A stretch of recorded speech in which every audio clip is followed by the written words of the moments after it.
Irra ilaaluudhaa deemnu disorder of rectum kan jiru irraa kaanee ilaalla. Disorder of rectum jechuun rakkoolee karaa sagaraan baatuun nama mudachuu danda'an. Keessaa inni jalqabaa heemorooyidiidha. Heemorooyidii jechuun baasur takka immoo kintaarota jaanii saniin heemorooyidii jedhama. Hiikkaan isaa maali?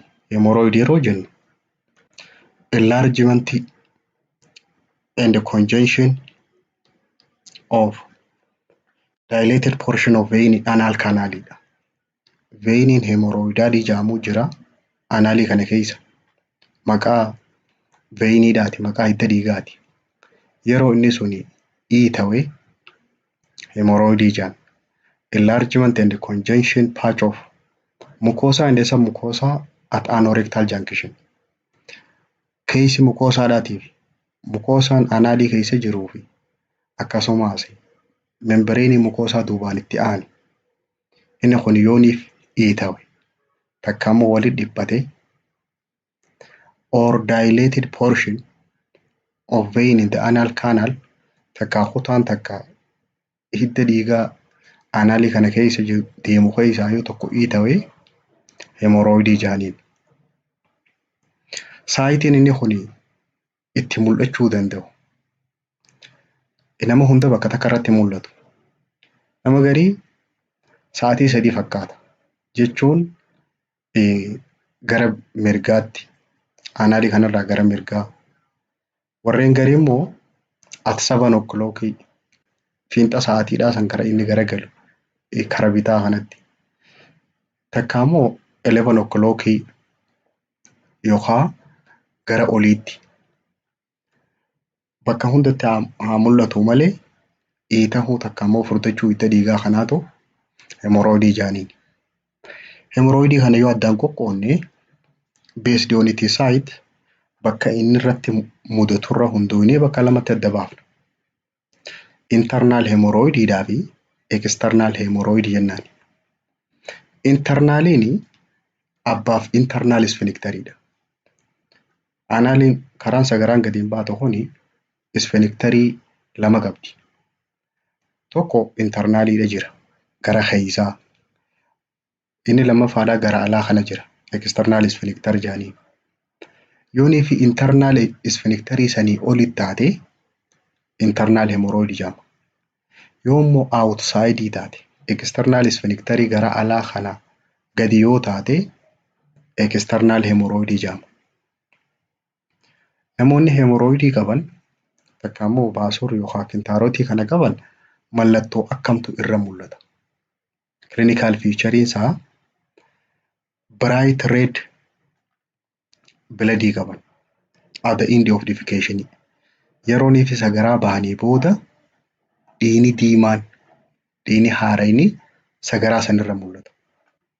Xumura sagaraa irratti yeroo sagaraa bahanii booda gara xumuraa irratti dhiiga qaban. Mass per rectum akkasumas dhiita qaban yeroonii fi qaqqabatan dhiitaatiitu jira. Naannoo sagaraan baatuun kan. Perianal discomfort and pruritus qaban. Naannoo sagaraan baatuun kana ni nyaata, ni hoo'isisa. Mucosal discharge qaba. Dhangala'aa fa'aa keessaa yaa'a. Waan bifa dhangala'aadhaatiin waa keessaa yaa'anii when complicated pain qaba. Yeroo inni kun itti cime sadarkaa qaba booda stage isaarra hundoofnee classification godhuu teenya yeroo inni kun itti cime dhukkubbii qaba garmalee. External hemorrhoidiin are associated severe pain qaba. Inni kun gara alaa jiraa fi keessa jiraa dhukkubbii isaa kanarra hundoofneetu adda baasuu dandeenya. Yoonii fi isa gara alaatiin jiru taate hedduu dhukkuba. Maaliif hedduu dhukkuba? Gara alaa kana waan jiruuf ni iitawaa akkasumas ni qulqulla. Dhiigni bakka san jiru akka kan taruu godha. Sababa kanarraa hedduu dhukkuba. Associated with severe pain external hemorrhoid due to inflammation in the edema caused by thrombosis. Dhiigni jalqaba rakkoon isaa maal jenne? Hidda dhiigaa rektamii keessa deemu santu iitawa jenne. Inni kun yeroo iitawe dhiigni keessa deemuu dadhaba. Dhiigni keessa deemuu didu kuni tishuun akka iitooytuu fi akka qulqultu taasisa. Kanarraa hedduu dhukkuba. Thromboosisiin uumame kuni clotting of bloodiin sun lead to necrosis and ischemia. Tishuun bakka san jirtu akka duutu, akka godaannisa taatu godha. Internal hemorrhoidiin garuu painlessidha. Garaagarummaan isaa guddaan kana. Yoo gara keessaa jiraate until they bleed painlessidha. Hanga dhiigutti dhukkubbiin qabu. Yoo dhiigee qofa madaan sun dhukkubdi malee akka gara alaatiin jiru kanatti hedduun dhukkuba. Hemorrhoidii kana based on stage sadarkaa inni kun irra jiru cimina isaa takka immoo hammeenya isaa irra hundoofnee bakka afuritti addaan qoonna. First degree, second, third fi fourth jennaan. First degree ka jennuun ka akkamii? Dhiigaatiitu sagaraa boodarraan dhufa malee prolapse hin ta'u. Ala gadi hin bahu. Inni kun keessa jira garuu hemorrhoidal vein sun dhiitawee jira alatti gadi hin bahu. Ni dhiiga malee. First degree jaaniin. Second degree kan jaaniin ammoo prolapse yeroo sagaraa bahan sagaraa wajjin gabbaheeti ofumaan ol deebi'a. Reduced spontaneously ofuma isaatiin deebi'a. Second degree jaaniin. Third degree kan jaaniin garuu sagaraa yeroo bahan sagaraa wajjin ala gabbaheeti yoonii fi qubaan deebise malee abbichi sun yoo qubaan deebisan malee hin deebi'u. Prolapsed but need manual replacement barbaada. Fourth degree kan jaaniin ammoo alatti eega bahee hin deebi'u. Waan fedhan yoo godhanis not returned. Kanaafuu first degreen dhiiga malee alatti hin bahu jenni. Ni dhiiga malee prolapse hin qabu. Second degreen ammoo prolapse tahee ofumaaf deebi'a. Reduced spontaneously dha. Third degreen alatti baheeti maanuwaalii deebisa. Harkaan deebisuu danda'a. Qubaan ni deebi'a. Fourth degreen ammoo qubaan ni deebisee jettee hin deebi'u. Isa kana egaa hangana jennee maaltu fida? Etiyooloojiin isaa maali? Hemorrhoidiin idiopaatikidha. Waan kanaaf fidaan hin beekamu. Sababni isaa. Garuu wantoota predisposing factor jaanii wantoota nama saaxiluu malan. Wantoota hanga afurii jira. Inni tokkoffaadhaa chronic constipationidha. Namoota sagaraan itti gugguyitee yeroo dheertuudhaaf irra turte. Nama gugguga sagaraadhaa himachaa oole. Excessive use of purgative. Purgative jechuun dawaalee laxative jaaniin warreen sagaraa laaffisanii namarraa baasan yeroo hedduu yeroo deebiidhaan fayyadamaa oolan predisposing factorii keessaa tokko. Kabiraa pelvic massiidha. Pelvikii kana keessa luqqeettuu tana keessa yoo dhiitti jiraatte takka ammoo sababa ulfi jiruuf yoonii fi veinii sanirratti dhiibbaan godhame predisposing factoryidha. Kabiraa portal hypertensionidha. Portal hypertension jechuun dhiibbaan dhiigaa portal veinii keessa jiru dabaluudha.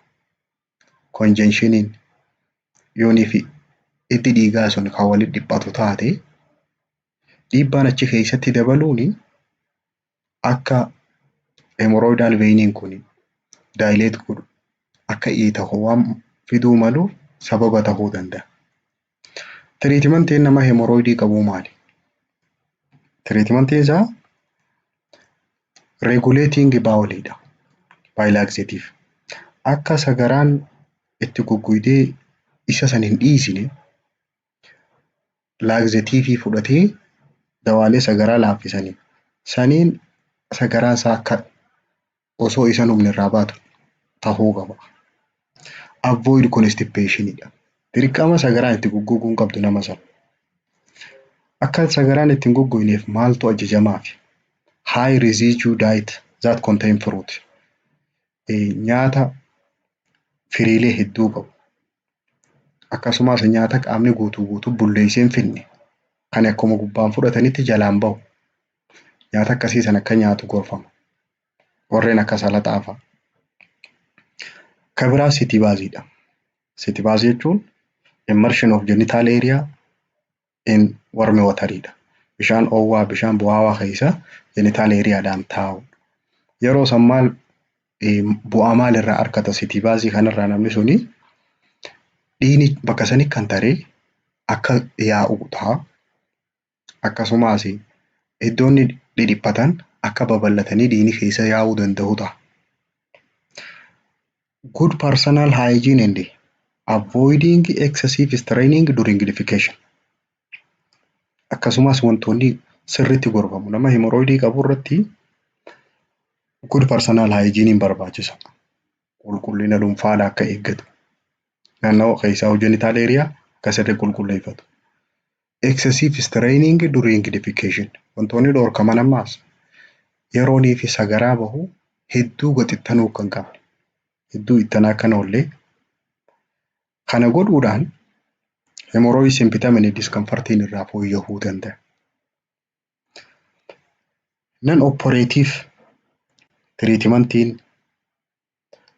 Non-operative treatment jechuun osooti baqaqsuu hin tahin baqaqsaadhaa ala maloota jiran inferred photocoagulation carallaadhaan dhiiga kan tare san yaasuu, bipolar diathermy, laser therapy, injecting sclerosing solution isaan kun non-operative treatment jaaniini kana yeroo biraa bal'inaan laalla. Garuu nama hemorrhoidii qabu furmaanni yooniif treatmentiin dawaan wal'aanuu baate irraa muruudha. Conservative surgical treatmentidha.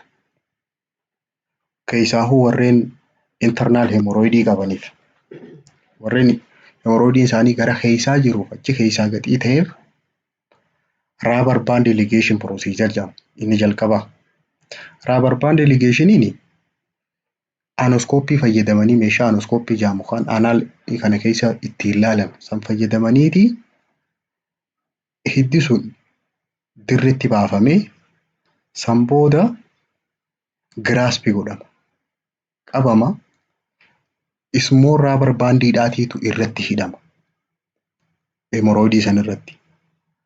Kana booda eega inni sun haanni sun irratti hidhamee booda xiqqoo turtee ifumaan irraa jetti. Rubber band ligation procedure jedhama. Yeroo sanitti muran haadatti waan akka haadaa itti hidhan. Rubber bandii xiqqoo irratti hidhaniiti eega xiqqoo bubbulee booda inni sun ifumaan irraa jeta. Garuu rakkoon inni kun fiduu danda'u maal? Rubber band ligation procedure'iin rakkoo sadii fiduu danda'a. Tokko infekshinii mudachuu danda'a. Inni lammaffaadha garmalee dhukkubsuu danda'a. Inni sadaffaa hemorrhagii fida. Garmalee dhiisa. Malli biraa chirurgical hemorrhoidectomy dha. Chirurgicaliin cabbeessanii isa sanirraa muruu jechuudha. Freezing tissue of hemorrhoid for sufficient time yeroo hanga murtaa'eef isa kana cabbeessanii eega qabbaneessanii booda san booda tishuun sun ifumaanuu duuti yeroo qabbaneessan cabbeessanii. Not used widely because amma isa cabbeessanii tishuu sana ajjeesuudhaaf hedduun fayyadamu. Sababni isaa foolii hamtuu qaba. Very foul smelling qaba. Hedduu ajaa'iba. Akkasumas hundi healing isaa yeroo dheertuudha fudhatti waan ta'eef mala kana fayyadamuun amma hin jirtu. Inni sadaffaa hemorrhoidectomy dha. Surgical excision dha. Ablumaan irraa muruudha. It can be performed to remove all residual tissue involved in this process. Tishuulee adeemsa kana keessatti qooda fudhatan hunda irraa muran surgically. Kanaafuu treatmentiin hemorrhoidiidhaa garuu bismas sabgaaleeti jaaniini zaayilookeen kireemii illee ni jira. Isa san itti dibanii rakkoon itti aansine ilaallu anorectal abscess dha. Anorectal abscess jechuun naannawa reektamiin jirtu kanatti infekshiniin mudachuudha. Infekshiniin mudatee naannawni suni eelawee madaan sun booda urachuullee dandeessi walitti. Anorectal abscess jedhaniin. It is infection in the pararectal space. Pararectal space jechuun naannawa reektamiidhaa kana banaa jirtu. Naannawa sanitti yooniif eelaan takka immoo madaa'uun mudate. Risk factoriin isaa maali? Namoonni rakkoo kana mudachuu danda'an tokko regional enteritis. Naannawa san infekshiniin alaa yoo seene sababa madaa'uu ta'uu danda'a. Anal fisherii fa'aa qabaachuu danda'a namtichi. Tatarsa'uu naannawa sagaraan baatuuni yoo naannawni sun tatarsa'ee sanirraa infekshinii seenuu danda'a. Kan biraa immunodeficient state'dha. Namoota immunitii isaanii gad buute warreen akka HIV fa'aa qaban. Many of these abscesses will result in fistula. Garuu namoonni anorectal abscess mudatan irra hedduun isaanii fistulaa mudata. Fistulaa jechuun caasaan garaagaraa lama walitti urachuu jechuudha. Karaa sagaraatii fi karaa fincaanii fa'aa walitti banamuu danda'a. Clinical manifestation in anorectal abscess ittiin jennu mallattoon isaa jalqaba eelaan kuni naannawa reektamii sanitti bifa garaagaraatiin mul'achuu danda'a. Eelaan. The typical manifestation isaa painidhaa jira. Naannawa anorectalidhaa kana. Naannawa sagaraan baatuun kanaa hedduu dhukkuba. Foul smelling passii qaba. Eelaa foolii ajooytuu qabu. Santurraa yaa yoonii fi superficialii ta'e gubbaa kanarra yoo taate malaan sun eelaan sun yoo gubbaa kanarra taate mallattoo sadii qaba. In the superficial abscess swelling, redness and tenderness qaba. Dhiita qaba. Yeroo ijaan laaltu ni diimata. Yeroo qubaan tuyxu immoo ni dhukkuba. Yoo diipparii taate garuu yoo keessa gaggafagaate taate gogaa jala yoo gaggotu taate kalloo gogaa jala fiivariidhaa fi abdominal painii fa'aa qaba. Laayidaa fi akkasumas dhukkubbii garaa fa'aa qaba. Inni biraa mallattoon biraa fiistullaadha. Fiistullaa jechuun caasaan lama yoo walitti urate jenna. Wanni duraan jidduu ta'an suni jidduubatti. Manaajimentiin isaa manaajimentii lamaa jira. Paalaatiifiidhaa fi sarjikaalii jira. Paalaatiif tiriitimentiin kan irraa fooyyessuuti. Malee guutuutti wallaanuudhaatii miti irraa fooyyessu.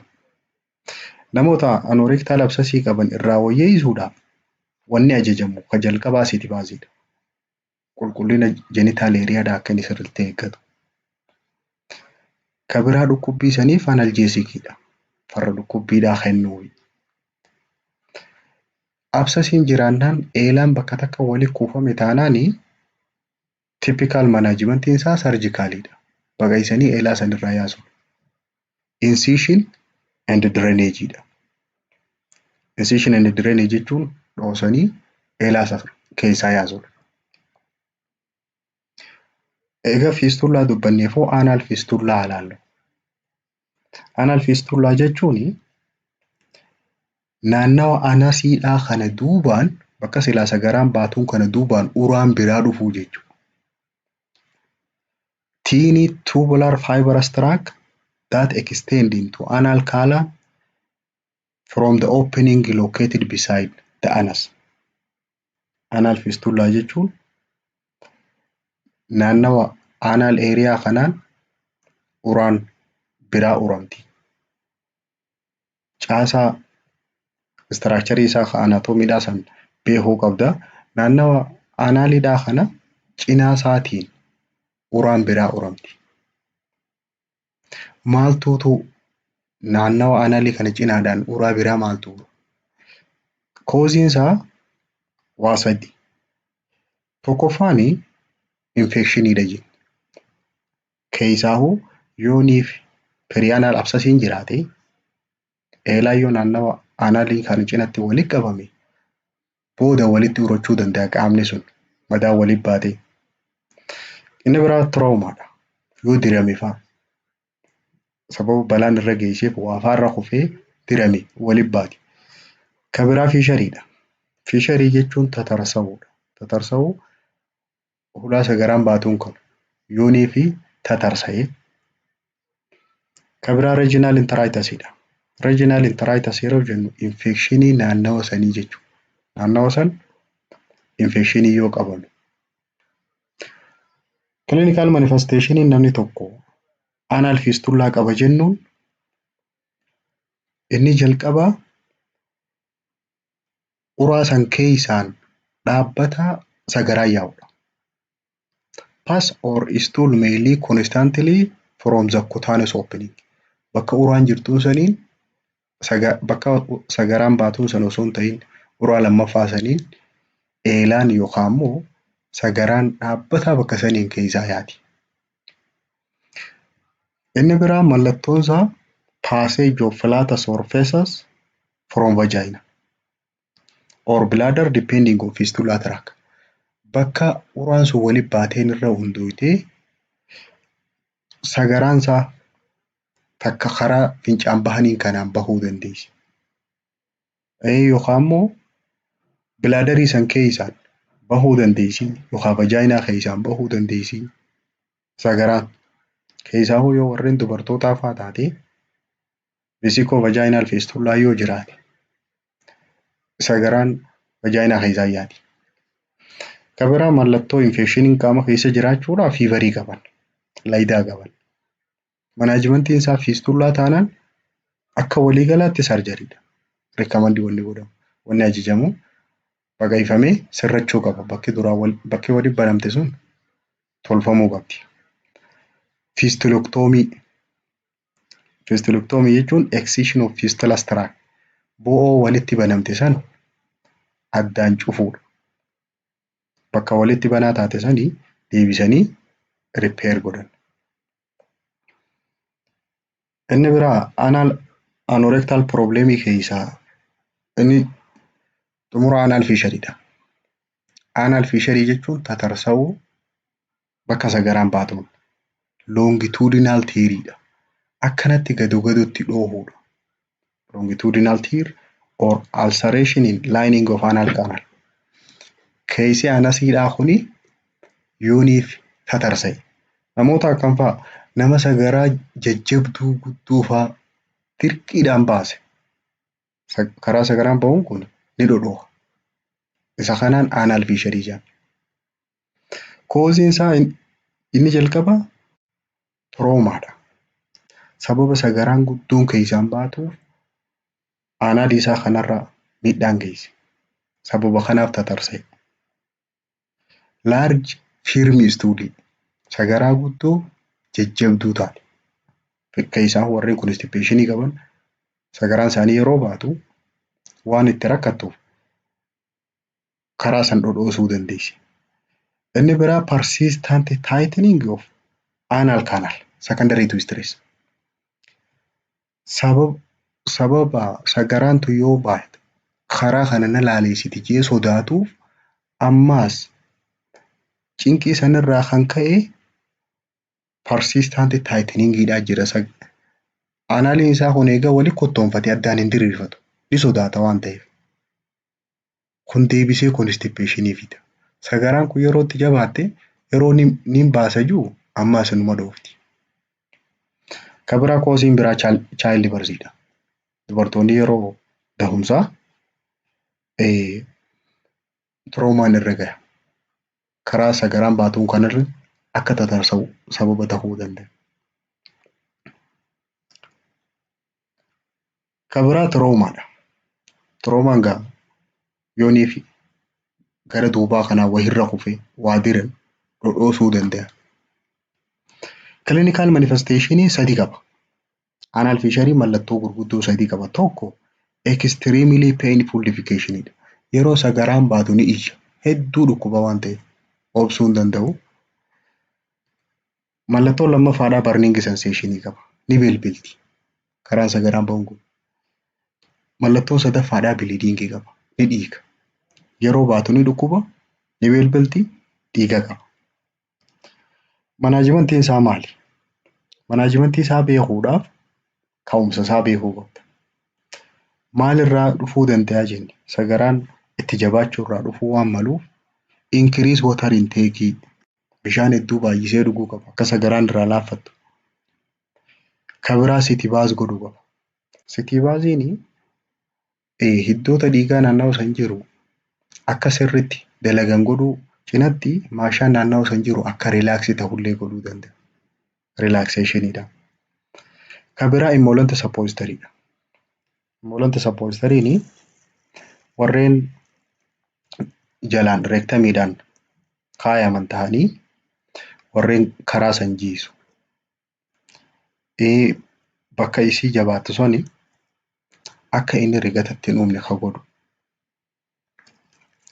To relieve discomfort and pain dhukkubbii san irraa fooyyessuudhaaf dawaalee koortikosteroidii jedhaman isaan sappoozitariidhaan kennamuufii ni danda'a. Furmaanni xumuraa sarjariidha. Baqaysanii sirreessuudha. Most officially will heal by conservative measure. Garuu tatarsa'uun suni irra hedduun isaa conservative measureii akka bishaan baay'isanii dhuguu, nyaata hambaa qabu fa'aa nyaachuu, bishaan hedduu dhuguu, city baasii godhuu kanaan parsantiin irra caalaan isaa kanaan fayya. Garuu kanaan fayyuu hin dandeenye qofa sarjarii irra geessan.